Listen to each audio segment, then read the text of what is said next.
बहुत पुराने समय की बात है।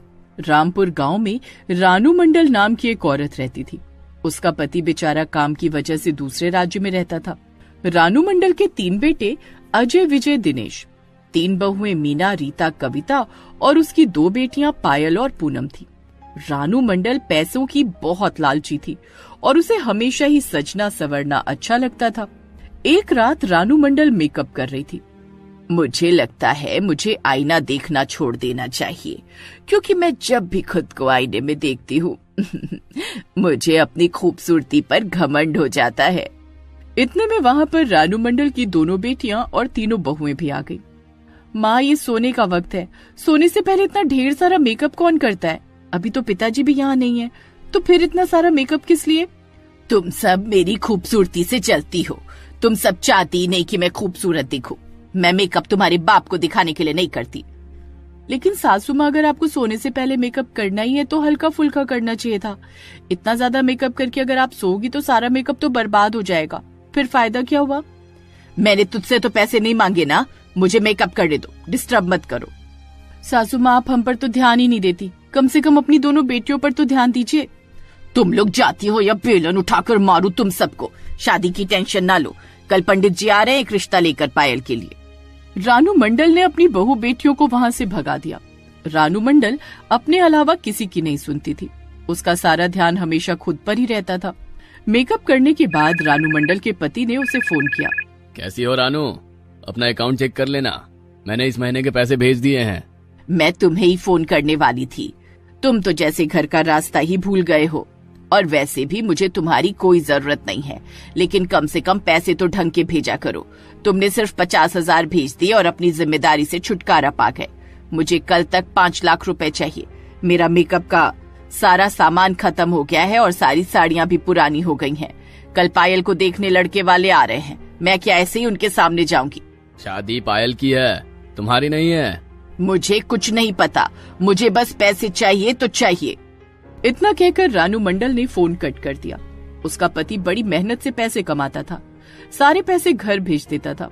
उसके 3 बेटे भी कमाते थे, लेकिन इतना नहीं कमाते थे जितना रानू मंडल को दे सके, क्योंकि उसे तो लाखों रुपए चाहिए थे। पैसों की बहुत लालची थी। अगले दिन पायल को देखने लड़के वाले आए।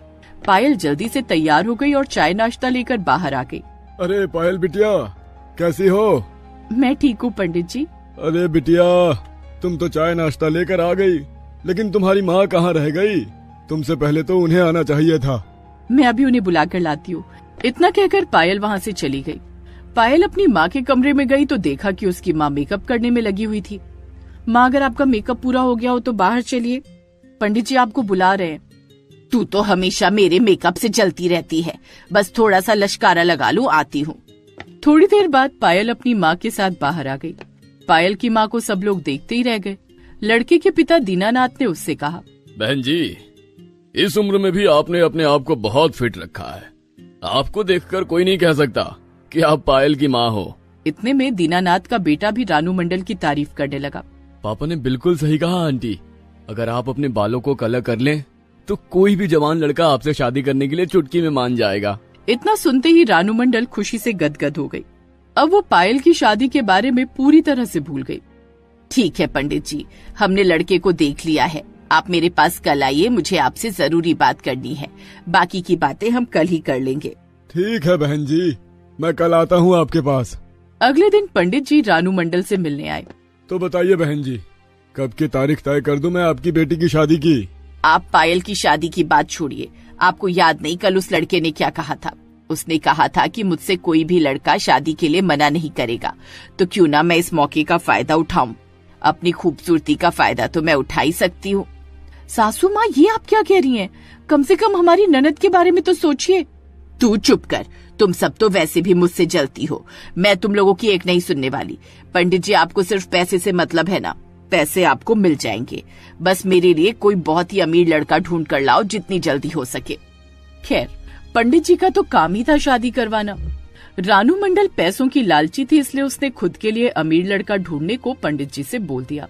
शाम को जब रानू मंडल के 3 बेटे घर आए, तब उनकी बीवियों ने सारी बात उन्हें बता दी। 3 बेटे अपनी माँ के पास गए। माँ, हम ये क्या सुन रहे हैं? पिताजी के होते हुए आप दूसरी शादी करने जा रही हैं? देखो, मुझे पता है तुम्हारी बीवियों ने तुम सबके कान भर दिए हैं। तुम सबको अच्छी तरह पता है कि मेरा जो मन करता है मैं वही करती हूँ। अगर तुम सबको मेरी हरकतें नहीं पसंद है तो निकल जाओ इस घर से। रानू के बेटे बहुएं उसकी बेटियां समझाती रहीं, पर रानू अपनी जिद पकड़ कर ही बैठी थी। उसे किसी भी कीमत पर अब 1 करोड़पति लड़के से शादी करनी ही थी। जब वो नहीं मानी तो सब लड़के उसके बच्चे अपने अपने कमरे में चले गए। तभी रानू के पास उसके पति का फोन आने लगा। बार बार घंटी बजती रही लेकिन रानू ने फोन नहीं उठाया। जब बार बार फोन करता रहा तब रानू ने गुस्से में फोन उठा लिया। क्यों बार बार फोन करके परेशान कर रहे हो? जब तुमको मेरी बात नहीं माननी है तो क्या फायदा? मैंने पैसे मांगे थे वो भी तुमने नहीं दिए, ना ही मेरे पास आते हो। आज से तुम आजाद हो, तुम्हें यहाँ आने की कोई जरूरत नहीं है। यार तुम तो फालतू में गुस्सा कर रही हो। तुम्हें सब कुछ पता है फिर भी तुम ऐसी बातें कर रही हो। मेरे पास इतना काम रहता है, आने का टाइम नहीं मिलता। इसमें मेरी क्या गलती? और ये बताओ, पायल बिटिया की शादी तय हुई कि नहीं? मैं छुट्टी के लिए अप्लाई कर रहा हूँ, शादी तक पहुँच जाऊंगा। मैंने बोल दिया ना, तुम्हें यहाँ आने की कोई जरूरत नहीं, अब वहीं पर रहो। इतना कहकर रानू ने फोन काट दिया। ऐसे ही दिन बीतते गए और कुछ ही दिनों बाद पंडित जी एक बहुत ही अमीर लड़के को लेकर उसके घर पहुँच गए। पायल ने दरवाजा खोला। अरे पायल बेटा, ये है मिस्टर सिद्धार्थ ओबरॉय। ये बहुत ही बड़ी कंपनी के मालिक हैं।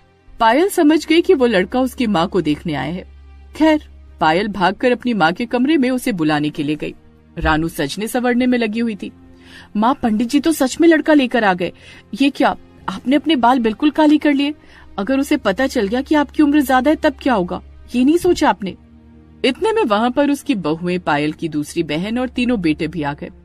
एक बात मैं तुम सबको अच्छी तरह से बता दूं, अगर उस लड़के के सामने तुम लोगों ने ये बताने की कोशिश की कि मेरी उम्र बहुत ज्यादा है या मैं तुम सबकी माँ हूँ, तो तुम सबको इस घर से निकाल दूंगी, हमेशा हमेशा के लिए। एक बार शादी हो जाए फिर उस लड़के को अपने हुस्न के जाल में ऐसा फंसाऊंगी कि अगर उसे पता भी चल गया तो भी वो अपना पीछा नहीं छुड़ा पाएगा मुझसे। माँ, आपको जो करना है कीजिए। आप हमेशा अपने मन की ही करती हो, किसी की बात तो सुनती नहीं। रानू ने अपने बेटे की बात का कोई जवाब नहीं दिया और बाहर आ गई। बाहर उस लड़के ने जैसे ही रानू मंडल को देखा उस पर फिदा हो गया और दोनों की शादी भी तय हो गई। अब रानू के बेटे, बहुएं, बेटियां सब बहुत हैरान हो गए। भैया भाभी, आप लोग देख रहे हो ये सब क्या हो रहा है?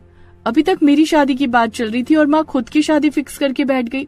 चिंता मत करो, मैंने पापा को फोन कर दिया है। बस ऊपर वाले से प्रार्थना करो कि उन्हें छुट्टी मिल जाए और टाइम पर पहुंच जाए। ऐसे ही दिन बीतते गए। कुछ ही दिनों बाद रानू मंडल की शादी उसी जवान लड़के ओबरॉय के साथ होने लगी। आ गया मेरा राजकुमार, ये करोड़पति लड़का मेरी हर ख्वाहिश पूरी कर देगा। तुम सबको मेरी बात याद है ना? धोखे से भी तुम लोगों ने अपनी चोंच खोलने की कोशिश की तो मुझसे बुरा कोई नहीं होगा। अरे हम लोग कुछ भी नहीं बोलेंगे, तुम जाओ शादी करके अपने करोड़पति दूल्हे के साथ। खैर, तभी वहाँ रानू मंडल का पहला पति पहुँच गया। उसके बेटे, बहुएं और बेटियां उसे देखकर बहुत खुश हुए। पूनम, अच्छा हुआ ससुर जी टाइम पर पहुँच गए। अब देखना ये शादी कैसे होती है। रुक जाओ पंडित जी, ये शादी नहीं हो सकती। पंडित जी, आपको सब पता है कि मैं यहाँ नहीं रहता, फिर भी आप मेरी बीवी की शादी इस लड़के के साथ कराने जा रहे हैं। देखो भाई साहब, अपनी पत्नी की तरफ देखिए।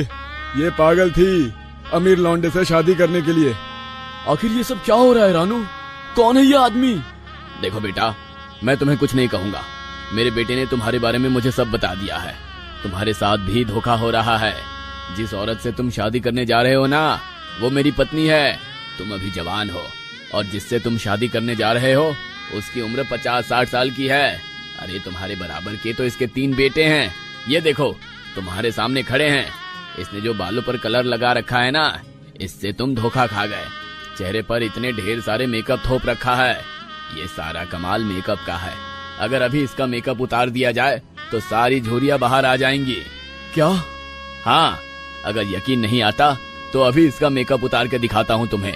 रानू के पहले पति ने उसके मुंह पर ढेर सारा पानी डाल दिया और जबरदस्ती उसका सारा मेकअप उतार दिया, जिससे उसका सारा सच सामने आ गया। अभी तक जहाँ वो एक सुंदर कली लग रही थी, अब वो बूढ़ी अम्मा लगने लगी। ये सब देखते ही वो लड़का जिससे रानू शादी कर रही थी वहाँ से भाग गया। इधर रानू के पति ने उसे घर से बाहर कर दिया। अब वो सड़कों पर भीख मांगने लगी। दोस्तों, आप सभी इस वीडियो पर अपनी माँ की लंबी आयु के लिए कमेंट में आई लव माँ जरूर लिखें। दुर्गा माँ जरूर आपकी इच्छा पूरी करेंगी। और हाँ, इस वीडियो को लाइक जरूर कीजिएगा। दोस्तों, आप हमारे चैनल को जरूर सब्सक्राइब करें